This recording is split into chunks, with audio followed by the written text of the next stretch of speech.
This is for the person who is tired of being told to walk away, tired of being strong, tired of leaving with dignity while their heart stays behind. This is for the moment when something feels different, but you can't explain it, and everyone around you says you're imagining things. This isn't about waiting forever. This isn't about tolerating pain. This is about recognizing a very specific shift that almost never happens unless something deep is changing inside an avoidant partner. Most people leave right before this moment, not because they're wrong, but because this moment is quiet, confusing, and emotionally risky. It doesn't look like effort in the way movies taught us.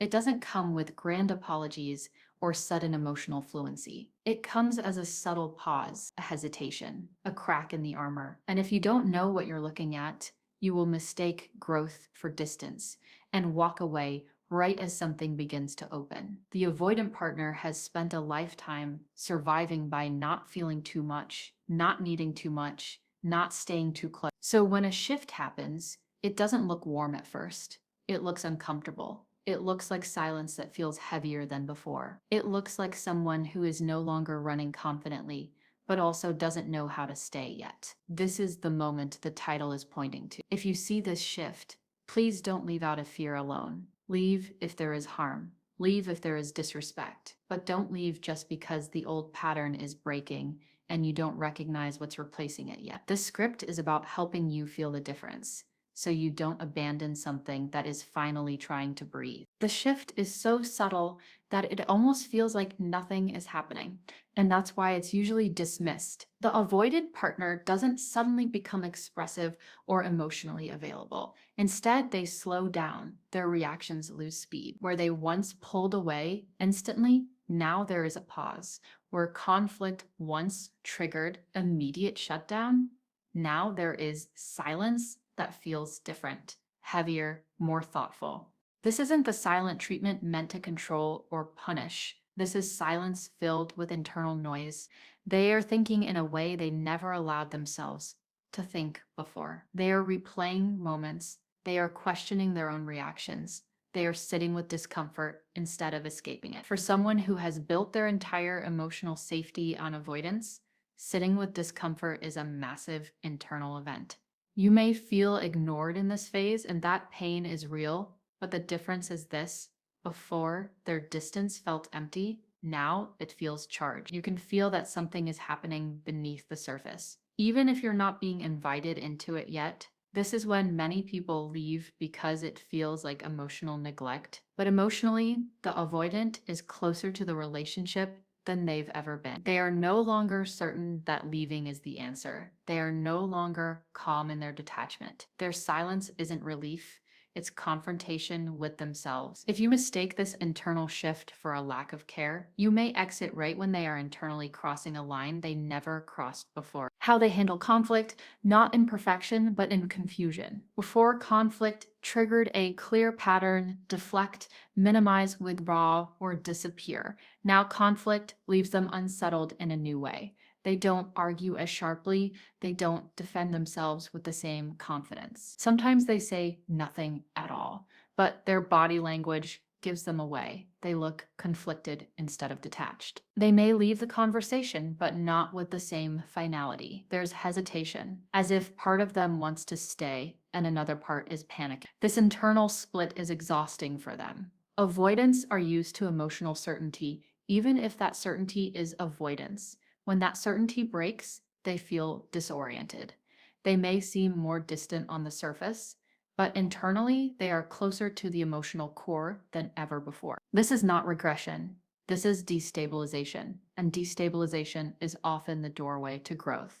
If you stay grounded here without chasing or accusing, you create a space where they can begin to realize that conflict doesn't have to end in abandonment or engulf. Leaving at this stage often reinforces their belief that relationships fall apart the moment things get uncomfortable. Staying calmly with boundaries quietly challenges that belief without words. The shift appears in language, not in emotional depth, but in emotional honesty. They stop blaming as much. They stop making everything about logic or independence. You may hear statements that sound uncertain, even childlike, such as not understanding why they react the way they do, or feeling overwhelmed by emotions they can't name. This is rare for an avoidant. They are usually experts at explaining themselves away. When those explanations start to fail, it means their old defenses aren't working anymore. This is a fragile phase. They may still shut down. They may still need space, but the difference is that they are no longer fully convinced they are right. Doubt has entered their emotional system. And doubt for an avoidant is the beginning of awareness. This is not the time to push for emotional clarity or reassurance. Pressure at this stage can feel like proof that vulnerability is dangerous. What matters is your ability to hold your own emotional ground without demanding that they meet you there immediately. This is where many people leave because they're tired of waiting for change. But this is the first sign that change is no longer theoretical inside them. It's happening quietly, imperfectly, and with fear. Almost accidental moments of care. Not big gestures, not dramatic confessions, small things that feel out of character. Checking in without being prompted. Remembering something emotional you shared long ago. Offering help without framing it as obligation. These moments often pass quickly, and if you call attention to them, the avoidant may retreat, but they matter. They are experiments. The avoidant is testing what it feels like to reach without losing themselves. They don't trust this instinct yet. They don't know if it's safe. That's why it appears inconsistently. One day they move closer. The next day they pull back harder. This inconsistency doesn't mean manipulation. It means fear. Fear of needing. Fear of attachment. Fear of loss. If you leave during this phase purely out of exhaustion, the avoidant often retreats fully and convinces themselves they were right not to try. If you stay while maintaining your boundaries, you become living proof that closeness doesn't automatically destroy them. This doesn't guarantee a fairy tale ending. Nothing does. But this is the phase where the avoidant is no longer emotionally asleep. They are waking up slowly, painfully, and without instructions. And waking up is always disorienting before it becomes clear. What comes next is the phase that feels the most confusing to the person who loves an avoidant partner, because on the outside, it can look like things are getting worse, not better. This is the stage where the avoidant begins to feel the weight of the bond instead of just the fear of it. Before, distance was easy, detachment felt clean. Now, distance hurts them too, and that pain scares them more than closeness ever did. You might notice that when you pull back slightly, they don't seem relieved anymore. Instead, they feel unsettled. They may not chase you openly, but their energy changes. They check your tone. They sense shifts they used to ignore. This is not control. This is attachment waking up. And attachment feels dangerous to someone who learned early that needing leads to loss. This is often when you feel tempted to leave because the dynamic feels unstable. You're no longer fighting for connection, but you're also not receiving it clearly. What you're actually witnessing is an internal tug of war between their old survival pattern and a new emotional reality. If you leave now without clarity, they don't just lose you, they lose the proof that staying emotionally present was even possible. This is why this phase matters so deep. The next shift shows up in how they respond to your absence, not your presence. In the past, your absence gave them relief. Space felt regulating. Silence felt safe. But now something changes. When you go quiet, when you stop explaining yourself, when you stop trying to fix things, it doesn't calm them the same way. Instead, it creates anxiety they don't know how to name. They might not express it directly, but you feel it in their behavior. They reach out with something neutral. They find small reasons to reconnect, or they hover emotionally without committing. This is not manipulation. This is someone who is starting to feel the cost of emotional distance for the first time. They don't yet have the skills to bridge that gap in a healthy way, so it comes out awkwardly. This is where many people misinterpret the behavior as breadcrumbing and walk away angrily. Sometimes that is exactly what it is. But when paired with the earlier shifts, this is different. This is an avoidant learning that separation no longer feels neutral. It feels like loss. And loss is something they spent their entire life trying not to feel. At this stage, you may notice something that feels almost painful to witness: emotional clumsiness. The avoidant partner begins to say the wrong thing at the wrong time. They might open up slightly and then immediately retreat. They might express care and then undercut it with distance. This is not because they're playing games. It's because vulnerability is uncharted territory for them. Imagine learning a language you were never allowed to speak. Every sentence feels risky. Every word feels exposed. This is what emotional expression feels like to an avoidant during the shift. They are no longer emotionally numb, but they're not emotionally fluent either. This phase tests your nervous system deeply. It triggers your fear of inconsistency, rejection, and abandonment. And your pain here is valid. But if you can recognize this phase for what it is, you may choose to respond differently, not by overgiving, not by self-abandoning, but by staying steady, calm, clear, boundaried. That steadiness becomes something the avoidant has never experienced before: connection without chaos. And that experience can be life-altering for them. This is also the phase where the avoidant starts to hesitate before pulling away completely. That hesitation is everything. Before, withdrawal was automatic. Now it's delayed. You might see them pause mid-conversation. You might feel them struggling to disconnect fully. They still need space, but they don't want to sever the bond. This internal hesitation often looks like mixed signals, and mixed signals are exhausting. This is why so many people leave here, because living in ambiguity hurts. But ambiguity is often the space between who someone was and who they're becoming. The avoidant is no longer fully convinced that independence equals safety, but they haven't yet learned that connection can be safe too. This liminal space is uncomfortable for everyone involved. If you leave angrily here, it often locks the avoidant back into their old belief system. If you stay without boundaries, you may lose yourself. The middle path is the hardest and the most powerful: staying emotionally regulated, communicating clearly, and not forcing outcomes. This is not passive waiting. This is conscious presence. By this point, something profound has shifted inside the avoidant partner, even if nothing looks resolved yet. They are no longer emotionally asleep. They are no longer fully defended. They are feeling attachment, fear, guilt, longing, and confusion all at once. And this emotional overload often makes them appear more withdrawn on the surface, not less. This is where the title becomes critical. If you see this shift and leave purely out of fear, you may never know what could have emerged. That doesn't mean you sacrifice yourself. That doesn't mean you tolerate neglect. It means you discern carefully. Are they avoiding because they don't care? Or because they finally do? Are they distancing to detach, or to regulate emotions they've never learned to hold? This stage doesn't guarantee transformation. Nothing does. But it is the moment where transformation becomes possible. And possibility is fragile. It needs safety, time, and emotional steadiness to grow. If you walk away without recognizing this moment, the avoidant often shuts down permanently and tells themselves a familiar story: closeness always ends in pain. But if you stay grounded here, you may witness something rare and deeply human: an avoidant learning, slowly and imperfectly, how to stay emotionally present instead of running. This is the phase where the emotional weight of the connection finally lands on the avoidant partner's chest, and they don't know what to do with it. Before, love felt abstract to them, safe at a distance. Now it feels real, and reality is heavy. You may sense a quiet guilt forming in them, not because you demanded it, but because they're beginning to realize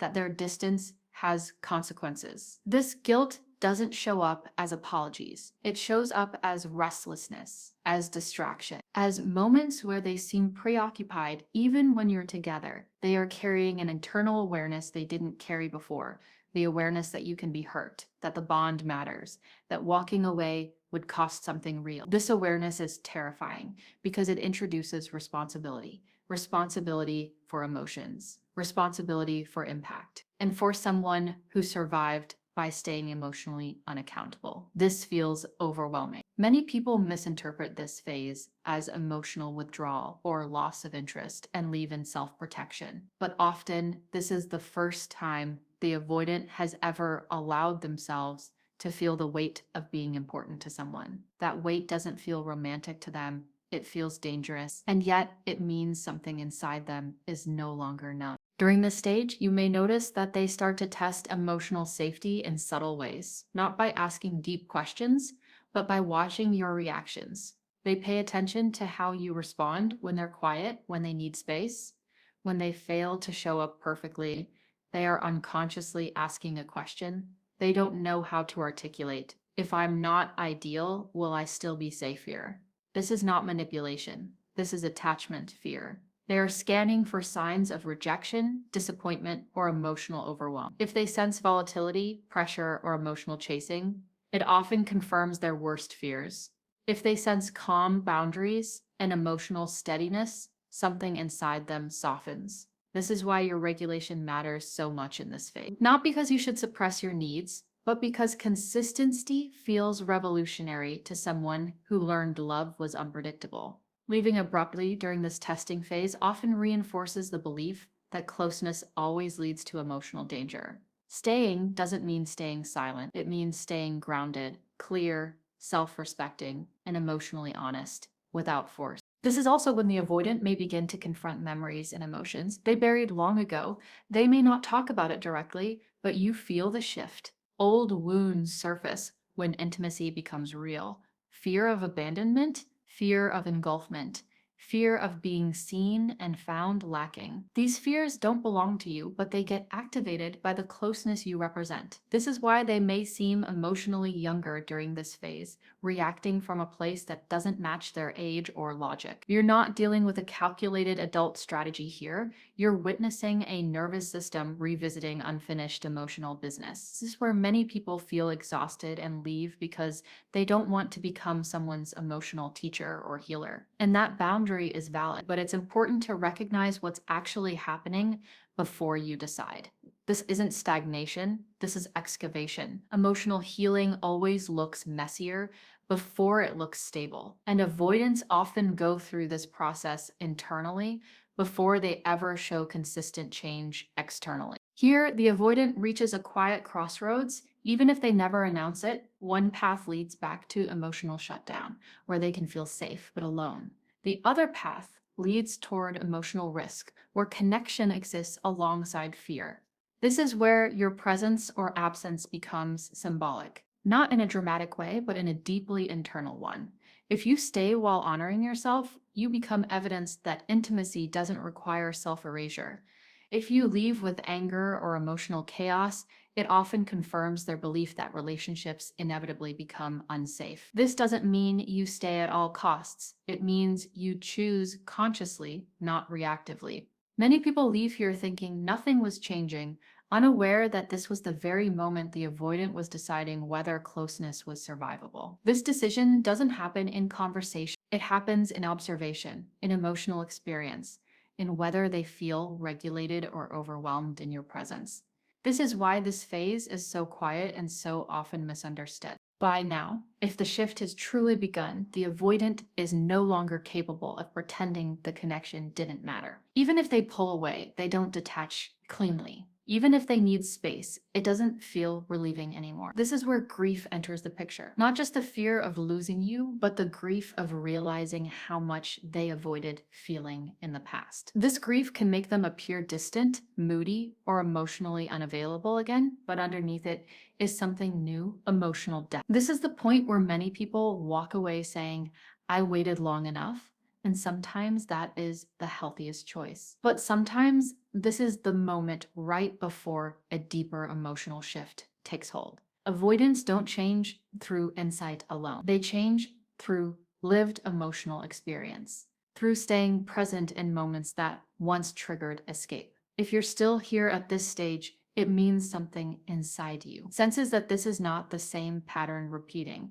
It's the pattern breaking down. And breakdowns always look chaotic before they become breakthroughs. This is the moment where the avoidant partner can no longer stay neutral about the bond, even if they still struggle to stay close. Neutrality was always their refuge, caring without attachment, leaving without grief, but now neutrality collapses. Whatever they choose begins to hurt. Staying hurts because it requires vulnerability. Leaving hurts because it means loss. And this internal pain is unfamiliar territory. You may feel them becoming more emotionally intense in unexpected ways: irritation, sadness, withdrawal, even brief moments of tenderness that feel almost accidental. This isn't inconsistency for the sake of confusion. This is emotional consequence entering their world. For the first time, their choices have weight. And when choices have weight, people change, or they retreat forever. This is where many viewers of the script recognize something deep in themselves: the exhaustion of being the steady one, the fear of hoping again, the ache of loving someone who is just learning how to feel. If you've made it here, you are not weak. You are not foolish. You are standing at the edge of a transformation that scares both of you. And fear doesn't mean failure. Fear means something real is at stake. At this stage, the avoidant may begin to show a new kind of honesty. Not emotional fluency, but emotional presence. They might admit uncertainty instead of disappearing. They might acknowledge confusion instead of dismissing the connection. These moments are small, but they are seismic. This is not the avoidant suddenly becoming secure. This is the avoidant choosing awareness over escape, even briefly. And that choice is exhausting for them. You might notice they need more rest, more alone time, more regulation. This is because their nervous system is learning a new way of being. What once felt safe now feels lonely. What once felt dangerous now feels meaningful. This reorientation doesn't happen smoothly. It happens in waves. And if you've ever wondered why it feels harder right before something shifts, it's because systems resist change at their breaking point. This is that point. Leaving here doesn't just end a relationship. It often ends the avoidant's willingness to ever try again. Staying doesn't guarantee success, but it does give this fragile awakening a chance to stabilize. Now comes the most important distinction of all, the one that determines whether staying is an act of wisdom or self-betrayal.